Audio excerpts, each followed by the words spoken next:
తెలుగు రాష్ట్రాల్లో అతిపెద్ద lift manufacturer lifts ట్రై.com dealership కూడా ఇవ్వబడును.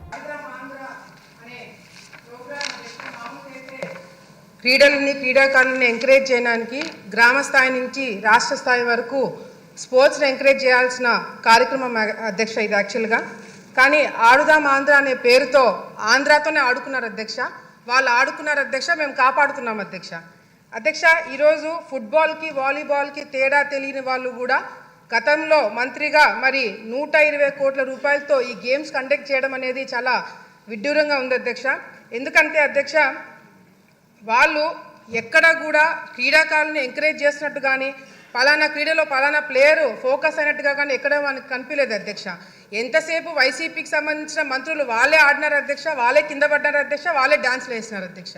అంతేగాని క్రీడాకారులను ఎంకరేజ్ చేసినట్టుగా కూడా ఎక్కడ కూడా ఎవరు ఫోకస్ కాలేదు అధ్యక్ష.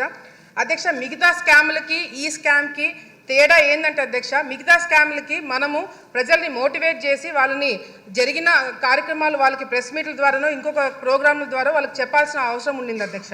కానీ ఈ ఆడుదాం ఆంధ్ర అనే ఒక స్కామ్ అధ్యక్ష కళ్ళ ముందర గ్రామ స్థాయి నుంచి రాష్ట్ర స్థాయి వరకు జిల్లా స్థాయి వరకు అందరూ కూడా గమనించిన స్కామ్ అధ్యక్ష ఇది. ఎందుకంటే క్రీడాకారులు ఆడడానికి ఇచ్చిన కిట్స్ అధ్యక్ష నాణ్యత లేదు అధ్యక్ష.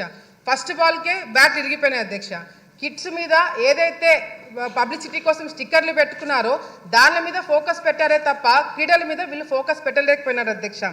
అంతేకాకుండా అధ్యక్ష ఈ మెయిన్ కాన్సెప్ట్ వచ్చేసి సచివాలయం నుంచి గ్రామ స్థాయి నుంచి మండల స్థాయి నుంచి జిల్లా స్థాయి నుంచి రాష్ట్ర స్థాయి నుంచి గేమ్స్ కండక్ట్ చేసి ఆ గేమ్స్ ద్వారా వచ్చిన వాళ్ళకి food, transport, accommodation, kits, ground arrangements ఇవన్నీ కూడా చూసుకోవడానికి దాదాపుగా 120 కోట్ల రూపాయలు ఖర్చు పెట్టారు అధ్యక్ష.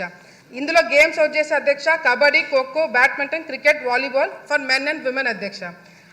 ఇక్కడ మిస్యూజ్మెంట్ ఆఫ్ ఫండ్స్ ఎక్కడ జరిగినాయంటే అధ్యక్ష ఇప్పుడు మేము అడిగిన క్వశ్చన్లకు కూడా ఎక్కడైనా అవినీతి జరిగిందా దాని డీటెయిల్స్ అడిగినాం అధ్యక్ష. మంత్రి గారు కేవలం ఎక్కడెక్కడ ఖర్చు పెట్టారో దాని గురించి డీటెయిల్స్ ఇచ్చారే తప్ప ఎక్కడ అసలు అవినీతి జరిగిందా లేదా అనే క్లారిటీ కూడా మాకు ఇంకా ఇవ్వలేదు అధ్యక్ష. మిస్యూజ్మెంట్ ఆఫ్ ఫండ్స్ ఎక్కడ జరిగినాయంటే అధ్యక్ష ఫేక్ వాలంటీర్ల ద్వారా ఫేక్ ఆధార్ కార్డులు తీసుకొని రిజిస్ట్రేషన్స్ చేయించుకోవడం జరిగింది అధ్యక్ష. కిట్స్ ఏదైతే ఉన్నాయో అవి ఫేక్ కిట్స్ అధ్యక్ష, నాణ్యత లేని కిట్స్ ఇవ్వడం జరిగింది అధ్యక్ష. పబ్లిసిటీ కోసము 35 కోట్ల రూపాయలు ఖర్చు పెట్టారు అధ్యక్ష. కేవలం ఈ స్టిక్కర్లకి అదేవిధంగా సోషల్ మీడియాకి హోర్డింగ్స్కి 35 కోట్ల రూపాయలు ఖర్చు పెట్టడం జరిగింది అధ్యక్ష. విన్ అయిన వాళ్ళకి అధ్యక్ష ఎవరైతే గెలిచారో first prize, second prize, third prize వాళ్ళకి డబ్బులు ఇస్తామని 12 కోట్ల రూపాయలు ఖర్చు పెట్టారని చెప్పారు అధ్యక్ష. వాళ్ళకి ఇంకా అకౌంట్లలో చాలా మందికి డబ్బులు పడలేదు అధ్యక్ష ఇంతవరకు కూడా. అదేవిధంగా అధ్యక్ష విశాఖపట్నంలో క్లోజింగ్ సెరమనీ అంటే అధ్యక్ష ఫస్ట్ 2 కోట్ల రూపాయలు శాంక్షన్ చేయించారు అధ్యక్ష. అది సరిపోతున్నట్టు మళ్ళీ ఒక 3-4 కోట్ల రూపాయలు శాంక్షన్ చేయించుకొని అధ్యక్ష చాలా పెద్దగా చేశామని చెప్పి మరి వాళ్ళ రిపోర్ట్లోనే లేజర్ షోస్ అంటే అధ్యక్ష ఫారెన్ నుంచి ఆర్టిస్టులను పిలిపించారు అధ్యక్ష. మరి ప్రైవేట్ సెక్యూరిటీని పెట్టుకున్నారంట అధ్యక్ష. మన రాష్ట్రంలో మన కళాకారులు ఉండగా ఇతర దేశాల నుంచి కళాకారులు ఎందుకు పిలిపించారనేది కూడా మాకు కూడా అర్థం కావట్లేదు అధ్యక్ష. మరి అదేవిధంగా ప్రైవేట్ సెక్యూరిటీ ఎందుకు పెట్టుకున్నారో అర్థం కావట్లేదు అధ్యక్ష. గవర్నమెంట్ ప్రోగ్రామ్కి ప్రైవేట్ సెక్యూరిటీ వాళ్ళని ఎందుకు నియమితం చేసుకున్నారనేది కూడా క్లారిటీ ఇవ్వాల్సిన అవసరం ఉంది అధ్యక్ష. వీళ్ళు ఇచ్చిన ఫైనల్ రిపోర్ట్లోనే అధ్యక్ష విలేజ్ సచివాలయంలో 15,000 సచివాలయంలో పార్టిసిపేట్ చేస్తే 35 లక్షల మంది ఆడియన్స్ చూడడానికి వచ్చారంట అధ్యక్ష. మండల స్థాయిలో 753 మండలాలు పార్టిసిపేట్ చేస్తే దాదాపుగా 4 లక్షల మంది చూడడానికి వచ్చారు అధ్యక్ష. డిస్ట్రిక్ట్ లెవెల్లో జరిగిన దానికి 90,000 మంది ఆడియన్స్ వచ్చారంట అధ్యక్ష. మరి విశాఖపట్నంలో అధ్యక్ష 35,000 మందితో ఆడియన్స్ తోటి ప్రోగ్రామ్ చేశారంట అధ్యక్ష. ఆ ప్రోగ్రామ్కి మాత్రం జగన్మోహన్ రెడ్డి గారు రాలేదు అధ్యక్ష. క్లోజింగ్ సెరమనీకి కూడా రాలేదంట, ఆయనకి టైం కూడా లేదు అధ్యక్ష. అంతేకాకుండా అధ్యక్ష నేను శాప్ చైర్మన్ గారు మరి రవి నాయుడు గారితో మాట్లాడారు అధ్యక్ష. నేను ఆయనతోటి మాట్లాడినప్పుడు కూడా ఆయన ఒకటే ప్రశ్న అడిగినారు అధ్యక్ష. విశాఖపట్నంలో కండక్ట్ చేసిన గేమ్స్ ఏవైతే ఉన్నాయో దానికి పార్టిసిపేట్ చేసిన వాళ్ళు ఎంతమంది, విన్నర్స్ ఎంతమంది, వాళ్ళ ఆధార్ కార్డులు ఏంటి, వాళ్ళ డీటెయిల్స్ ఏంటి, వాళ్ళ అకౌంట్లో డబ్బులు పడ్డా లేదా అని చెప్పి అడిగితే అధ్యక్ష ఆయన చైర్మన్గా ఎక్కక ముందే రికార్డ్స్ అన్ని డిలీట్ అయినాయని చెప్పి చెప్పడం జరుగుతుంది అధ్యక్ష. ఇది చాలా చాలా దారుణం అధ్యక్ష. దీని మీద కంపల్సరీ ఎంక్వైరీ పెట్టించాలి అధ్యక్ష.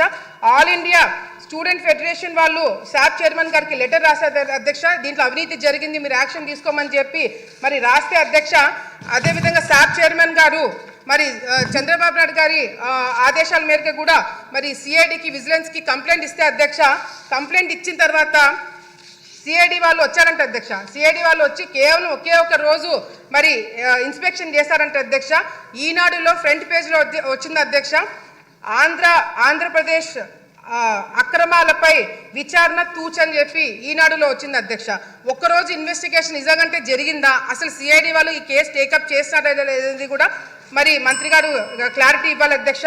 మెయిన్గా అధ్యక్ష ఈరోజు ముఖ్యంగా అధ్యక్ష ఇది 120 కోట్ల రూపాయలు స్కామ్ కాదు అధ్యక్ష. దాదాపుగా నాకు వచ్చిన ఇన్ఫర్మేషన్ మేము డెప్త్గా వెళ్ళి కనుక్కుంటే అధ్యక్ష దాదాపుగా 400 కోట్ల రూపాయలు స్కామ్ జరిగిందనేది కూడా బయటికి వస్తుంది అధ్యక్ష ఎంక్వైరీ పెట్టిస్తే. ఎందుకంటే కేవలము శాప్ తరపు నుంచి స్పోర్ట్స్ అథారిటీ నుంచి కాకుండా అధ్యక్ష డిస్ట్రిక్ట్ ఫండ్స్ కూడా దీనిలో వాడినారని చెప్పి మాకు ఇన్ఫర్మేషన్ వచ్చింది అధ్యక్ష. దీని మీద దృష్టి పెట్టాలని చెప్పి కూడా కోరుకుంటూ మరి వైసీపీ నాయకులు బయట వాళ్ళ కొద్దీ వాళ్ళే క్లీన్ చిట్లు ఇచ్చుకుంటున్నారు అధ్యక్ష.